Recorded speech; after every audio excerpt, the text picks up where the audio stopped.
नमस्कार साथियों, मैं मनीष भारती संस्कृति पीसीएस प्लेटफॉर्म पर आप सभी का स्वागत करता हूं। साथियों, जैसा कि जानते हैं, करंट अफेयर्स के इस प्रोग्राम में हम लोग बीपीएससी प्रीलिम्स एग्जामिनेशन को ध्यान में रखते हुए प्रत्येक दिन आधे घंटे में क्या करते हैं, 10 टॉपिक लाते हैं करंट अफेयर्स का और उससे 10 क्वेश्चन भी बना करके इसका प्रैक्टिस कर लेते हैं। तो आज लेक्चर नंबर 79 तक हम लोग पहुंच चुके हैं और आज का जो एक प्रश्न होने वाला है ये जरा सा देख लीजिए। यहां पर पहले जो भी लोग लेक्चर में जुड़ेंगे इस प्रश्न का जवाब देना है, फिर आगे बढ़ना है। प्रारंभिक वैदिक काल के दौरान कौन सा शहर प्राचीन मगध साम्राज्य की राजधानी के रूप में कार्य करता था? मोस्ट इंपॉर्टेंट है, बीपीएससी में आप गिनती नहीं कर सकते हैं, इतनी बार ये पूछा जा चुका है। आप समझ रहे हैं मैंने क्या कहा? इसीलिए ये बहुत ही जरूरी है। पीवाईक्यू में आप अगर पढ़ते होंगे तो आपने देखा होगा, आप सबसे पहले इसका जवाब देंगे, फिर आगे के लेक्चर पे आपको बढ़ना है। तो चलिए अब चलते हैं आज के पहले टॉपिक के साथ, पहले प्रश्न पर। उत्तर और दक्षिण बिहार ग्रामीण बैंक को विलय करने का लक्ष्य किस वर्ष तक रखा गया? यहां पर 4 विकल्प आपको दिख रहा होगा। सबसे पहले ध्यान से एक बार सुन लीजिए। यहां पर कई लोग जो है ना, जैसे कि मान लीजिए जो लोग बिहार के रहने वाले हैं उनका तो समझ में आता है कि वो समझ रहे हैं कि हाँ, बिहार की स्थिति में अगर देखेंगे तो भाई उत्तर बिहार और दक्षिण बिहार की स्थिति उनको समझ में आ जाता है। जैसे कि अगर एक रफ मैप मैं बिहार का बनाऊं इस तरह से, अगर मान लीजिए, तो थोड़ा सा इसको और इधर कर लीजिए कि इस तरह से अगर देखते हैं तो ये एरिया जो पड़ जाता है बक्सर, यहां से है ना, और बक्सर से ये कटिहार वाला हिस्सा लेते हैं तो ये गंगा नदी है, इसको हम गंगा रिवर बोल दिए। ठीक है, तो यहां पर जो गंगा रिवर क्या है, एक स्पष्ट चौहद्दी निर्धारित करती है। ये वाला हिस्सा जो हो जाता है ना, जिधर आपको मिथिला वाला मुख्यतः हिस्सा होगा, जिसमें आप देखेंगे दरभंगा, समस्तीपुर, मधुबनी, ये वाला हिस्सा जो है, इसको ये, या जिसको ज्योग्राफी पढ़ते हुए मैंने बताया कि उत्तरी बिहार का मैदान, तो ये उत्तर का हिस्सा हो गया। और ये मगध वाला हिस्सा जो हो गया, उधर रोहतास, कैमूर सब भी आ गया, तो ये वाला जो जिसको दक्षिणी बिहार का मैदान हमने कहा, ये दक्षिण का हिस्सा हो गया। ये मामला सबसे पहले क्लियर हो गया, क्योंकि यहां पर ज्योग्राफी के अकॉर्डिंग पहले समझ लीजिए, फिर यहां पर बात करेंगे। अब इसी चीज को लेकर के कहा गया है, देखिए, उत्तर और दक्षिण बिहार। सबसे पहले प्रश्न को ठीक से समझ लेना है, क्योंकि बहुत सारे लोग जो है बिहार से बाहर के जो है बीपीएससी एग्जाम देने जाएंगे, उनको ये चीजें ठीक से समझ ही नहीं आते रहता है। तो कई स्टूडेंट मिले हैं जो बताते हैं कि सर ये समझ नहीं पा रहे हैं कि क्या बिहार में भी 2 भाग है, बिहार उत्तर और दक्षिण, ऐसा कुछ है? हाँ, ज्योग्राफी के आधार पर अगर आप देखेंगे तो ये चीजें आपको देखने को मिलेगा। गंगा नदी स्पष्ट चौहद्दी एक निर्धारित करती है। ठीक है, तो यहां पर बैंकिंग सिस्टम के हिसाब से समझ लीजिए। ठीक है, तो यहां पर उत्तर और दक्षिण बिहार ग्रामीण बैंक को लेकर के चर्चा किया गया है। ग्रामीण बैंक को विलय करने का बिहार सरकार ने लक्ष्य रखा है। दोनों को एक ही में कहा गया है कि भाई हम इसको मर्ज कर देंगे। तो कहा गया कि कब तक आप ये करने वाले हैं, तो ये टारगेट रखा गया है 2025 तक। ठीक है, और 2025 के कब तक, तो 2025 के मार्च के महीना तक। तो कुल मिलाकर के विकल्प देखिए कहां है, ये रहा। ए विकल्प जो है, मार्च 2025 तक उत्तर और दक्षिण बिहार ग्रामीण बैंक को पूर्णतः से विलय कर दिया जाएगा। अगले 5-6 महीना में ये चीजें आपको देखने को मिलेगा। मामला समझ में आ गया? आगे बढ़ जाए। बिहार का पहला स्टोमा क्लिनिक निम्नलिखित में से कहां खोला जा रहा है? आपसे क्या पूछा गया है? लोकेशन पूछा गया है। लोकेशन पर ध्यान देंगे तो आपको ये दिखेगा कि इसमें डिस्ट्रिक्ट सभी हैं। ठीक है, चाहे वो भागलपुर हो, पटना हो, बक्सर हो या फिर दरभंगा हो। अब यहां पर समझ लीजिए, ये काम जो हो रहा है वह बिहार की राजधानी में। ठीक है, और बिहार की राजधानी कहां पर है? पटना।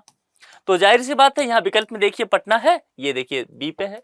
तो बिहार का पहला, देखिए ये शब्द पर ध्यान दीजिएगा, यही इंपॉर्टेंट है, पहला स्टोमा क्लिनिक जो है वह बिहार की राजधानी पटना में खोला जा रहा है। ये इंपॉर्टेंट है, क्योंकि यहां पर ध्यान देना है, इसको आप 3 स्टार दे दीजिए, क्योंकि मेडिकल से रिलेटेड है तो यह महत्वपूर्ण हो जाएगा। चलिए आगे बढ़ जाए।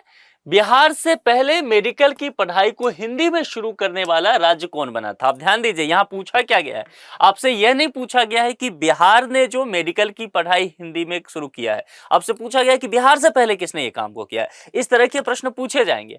अब एक बात तो यहां पर क्लियर हो गया है ना इसी प्रश्न के साथ, कि बिहार में भी मेडिकल की पढ़ाई हिंदी भाषा में हो रही है।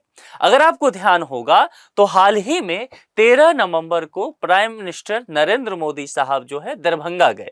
दरभंगा में शोभन एक एरिया है, वहां पर क्या होता है, बिहार का दूसरा एम्स उन्होंने शिलान्यास किया। उद्घाटन नहीं, प्रश्न में उद्घाटन आएगा तो नहीं जाना, शिलान्यास किया गया है जो अगले 3 साल में पूरा हो जाएगा। मामला समझ में आ गया।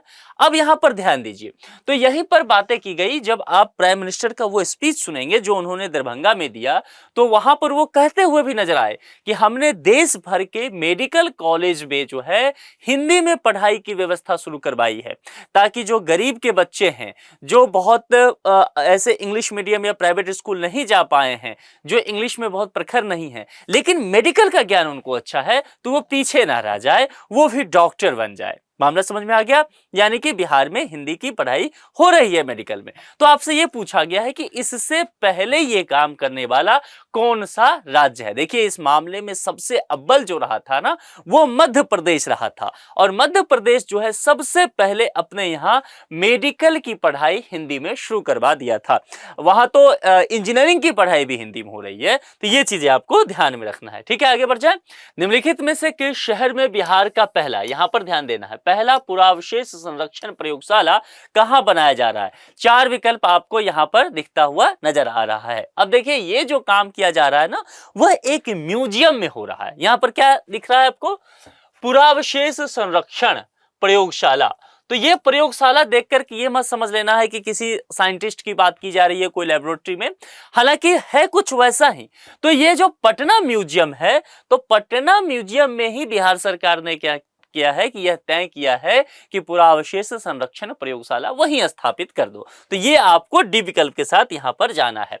अब 5वें पर चलते हैं। भगवान शिव की 167 फीट ऊंची प्रतिमा का निर्माण कहां किया जा रहा है। और मैं एक चीज बता दूं, ये इंपॉर्टेंट है, ठीक है, ध्यान रखिएगा, क्योंकि आजकल क्या है, प्रतिमा वगैरह को लेकर के स्टैच्यू कितने फीट की, क्या ऊंचाई, ऐसे प्रश्न अचानक से देखा जाने लगा है, जो वह आ रहा है। तो इस चीजों पर थोड़ा सा ध्यान देना है, ऐसा नहीं कि स्किप हो जाए। ये 4 विकल्प आपको दिख रहा है, इस 4 में आपको ए के साथ चलना है। ए कहां पर पड़ता है, हाजीपुर, यानी कि वैशाली डिस्ट्रिक्ट। अब ध्यान दीजिए, हाजीपुर यहां जवाब तो हो गया, लेकिन मेरा मन है कि मैं थोड़ा सा तब्दील कर दूं इसको, आपको थोड़ा सा घुमा दूं, तो मैं यहीं पर विकल्प में डाल दूंगा वैशाली। अब देख लीजिए, आप पढ़ करके गए हाजीपुर और क्या हो जाएगा, वैशाली डिस्ट्रिक्ट में ये आ गया। तो अब यहां पर समझना है कि क्या खेल है ये, है ना। देखिए, मुजफ्फरपुर एक डिस्ट्रिक्ट है, बक्सर एक डिस्ट्रिक्ट है, दरभंगा एक डिस्ट्रिक्ट है। अब यहां पर इस बात को समझिए, ये जो वैशाली और हाजीपुर है ना, दरअसल एक ही जवाब है। लेकिन आप फिर क्या कहेंगे कि सर हाजीपुर को ही वैशाली कहते हैं, क्या एक ही नाम दोनों का है? नहीं, ये भी नहीं है। फिर है क्या, देखिए, डिस्ट्रिक्ट का नाम क्या है, वैशाली है। बिहार में जो लोग रहने वाले हैं वो तो चलिए मान लेते हैं, थोड़ा समझते भी होंगे, वही बात है, बीपीएससी देने वाले यूपी से भी तो जाएंगे, मध्य प्रदेश झारखंड से भी तो जाएंगे, वो कंफ्यूज कर जाते हैं, ध्यान दीजिएगा। तो वैशाली डिस्ट्रिक्ट का नाम है, लेकिन बिहार में ऐसे कई डिस्ट्रिक्ट हैं संयोग से, जो नाम तो डिस्ट्रिक्ट का कुछ और है, लेकिन उस डिस्ट्रिक्ट का हेडक्वार्टर किसी और शहर में है। ये ध्यान दीजिएगा, कई ऐसे शहर हैं, ठीक है, जिसमें से एक शहर वैशाली भी है। जब मैं डिस्ट्रिक्ट आपको पढ़ा रहा था मेंस वाले, बिहार स्पेशल वाले में जाकर के लेक्चर नंबर 2-3 के आसपास देखिएगा, मैंने ऐसे सभी डिस्ट्रिक्ट का आपको एक डिटेल्स डेटा दिया है कि कौन सा डिस्ट्रिक्ट है और उसका हेडक्वार्टर उस डिस्ट्रिक्ट में ना होकर के किसी और शहर में है। तो उसमें मैंने बताया था, देख लेना है आपको। वैशाली वैसा ही एक डिस्ट्रिक्ट है, इसका यहां पर काम नहीं होता है, इसका सारा काम हाजीपुर में होता है, और वैशाली का हाजीपुर क्या है, हेडक्वार्टर है इस जिला का, यानी कि कलेक्ट्रेट वगैरह सब कुछ यहीं पर है। मामला समझ में आ गया। तो ये बात ध्यान रखना है, कंफ्यूजन नहीं क्रिएट करना, इसीलिए इसमें यहां पर मैंने कहा ना इंपॉर्टेंट है, तो प्रश्न के साथ तो है ही, लेकिन यह विकल्प में आपके साथ खेल करने की पूरी गुंजाइश है, ये ध्यान देना है। और आजकल विकल्प में ही ज्यादा खेल हो रहा है, ठीक है, तो इसका जवाब मिल गया। चलिए आगे बढ़ जाएं। भारतीय रेलवे ने बिहार के किस रेल कारखाना में अपना सबसे बड़ा सौर संयंत्र स्थापित किया है। भारतीय रेलवे, और जहां पर नवीकरणीय ऊर्जा की बात आ जाए, आपसे उम्मीद की जाएगी कि आप उसको अच्छे से पढ़ के जाइए।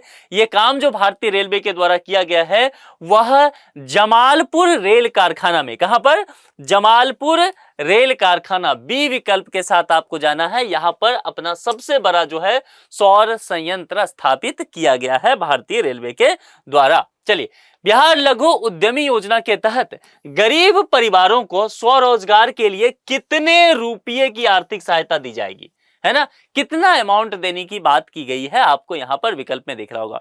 बिहार सरकार ने यह घोषणा किया है कि बिहार लघु उद्यमी योजना, देखिए ये योजना जो है इसके बारे में थोड़ा सा आपको पढ़ लेना है, मैं पहले बता चुका हूं तो रिपीट नहीं करूंगा, इसको देख लीजिएगा। बिहार लघु उद्यमी योजना के तहत जो भी गरीब परिवार हैं, यदि वो स्टार्टअप करना चाहते हैं, मतलब स्वरोजगार करना चाहते हैं, तो बिहार सरकार ने तय किया है कि हम उनको बढ़ावा देंगे इस काम के लिए।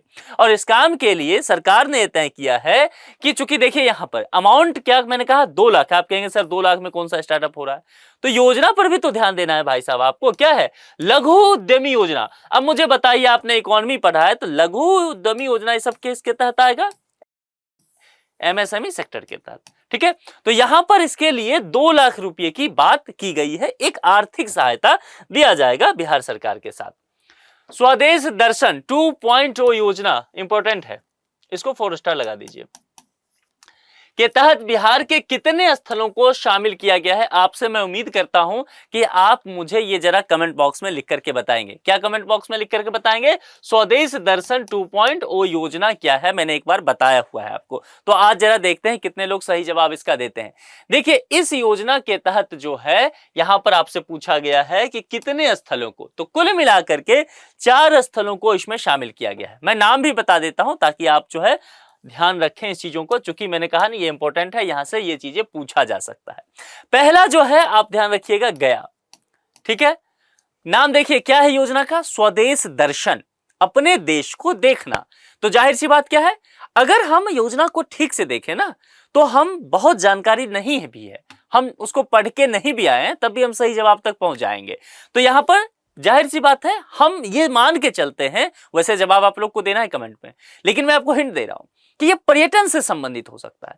तो बिहार के क्या सब चीजें हैं जो पर्यटन के लिहाज से हैं, जैसे गया है ना, और गया के अलावा नालंदा तो है ही बिहार में, नालंदा को कैसे भूला जा सकता है। चलिए नालंदा के अलावा कुछ चीजें और बताइए, आपको ध्यान होगा एक और यूनिवर्सिटी है विक्रमशिला। कहां है विक्रमशिला, लोकेशन बताना है आप लोग को।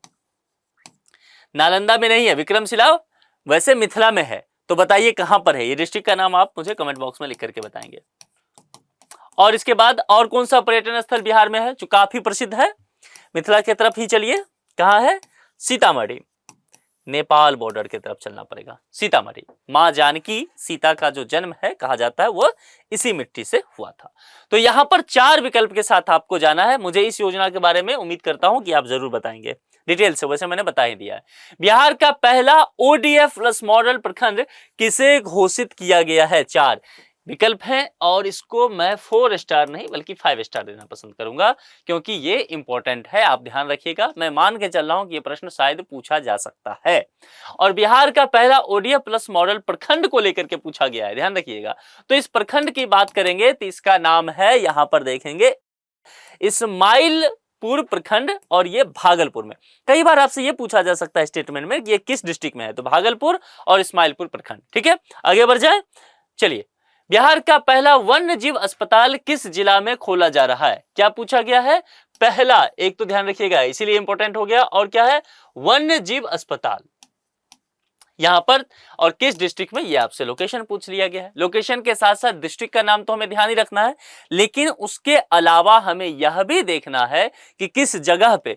तो मुजफ्फरपुर को लेकर के वन्यजीव अस्पताल को लेकर के बातें किया गया है, लेकिन मुजफ्फरपुर में शेरपुर का आप ध्यान रखिएगा, है ना, शेर याद रखिएगा, उससे समझ जाएंगे। तो इसका सही विकल्प क्या हो जाएगा, ए, ठीक है, 10वां का ए हो जाएगा। और उसके बाद यहां पर मैंने आपसे एक प्रश्न पूछा है, यहां पर इसका जवाब आपको कमेंट बॉक्स में देना है।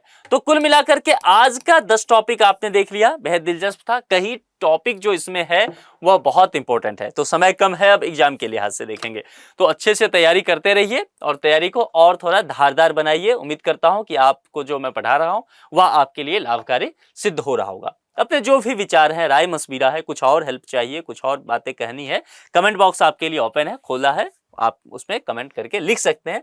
मैं व्यक्तिगत तौर पर देखता हूं, फिर कोशिश करता हूं कि आपके लिए वो चीजें लेकर के आऊं। तो आज के लिए इतना ही, अपना बेहद ख्याल रखिए, बहुत बहुत शुक्रिया।